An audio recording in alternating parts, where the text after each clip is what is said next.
যতই সংখ্যা থাকুক ডিসেম্বরের মধ্যে বিপিএল আয়োজন করতে চায় বাংলাদেশ ক্রিকেট বোর্ড। এরই মধ্যে বিপিএল এর ফ্র্যাঞ্চাইজি মালিকানায় আগ্রহী প্রতিষ্ঠানগুলোর জন্য বিজ্ঞপ্তিও প্রকাশ করেছে বিসিবি। তবে বড় বড় গ্রুপগুলো শুধু টাকা থাকলেই হবে না, থাকতে হবে ক্রিকেট পরিচালনার জন্য ভালো ম্যানেজমেন্ট সিস্টেম।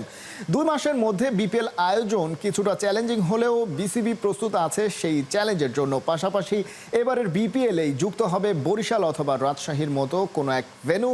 এছাড়া আইএমজি নিয়ে জটিলতা থাকলেও শেষ পর্যন্ত তারা থাকছে বিপিএল এর সাথে।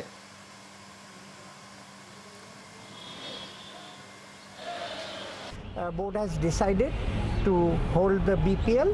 টাইমিং হচ্ছে মিড ডিসেম্বর থেকে মিড জানুয়ারি, এই উইন্ডোটাতে। এই কালকেই ইউআইটা আসবে কাগজে। আর এখানে যেটা হয়েছে যে আমরা যেটা এবার ইউআইতে করেছি যে 10টা রিজনের বলেছি নাম।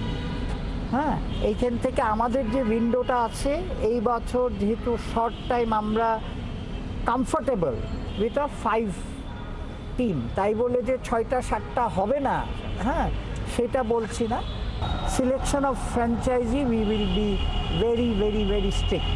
মানে ফাইন্যান্সিয়ালস ঠিক না থাকলে, ম্যানেজমেন্ট ঠিক না থাকলে, হ্যাঁ আপনি বড় গ্রুপ হয়তো হচ্ছেন, ফাইন্যান্সিয়াল ভালো, কিন্তু আপনার ক্রিকেট ম্যানেজমেন্টেও তো লোক নিয়ে করতে হবে। এইসব বেসিক্যালি আমরা দেখব।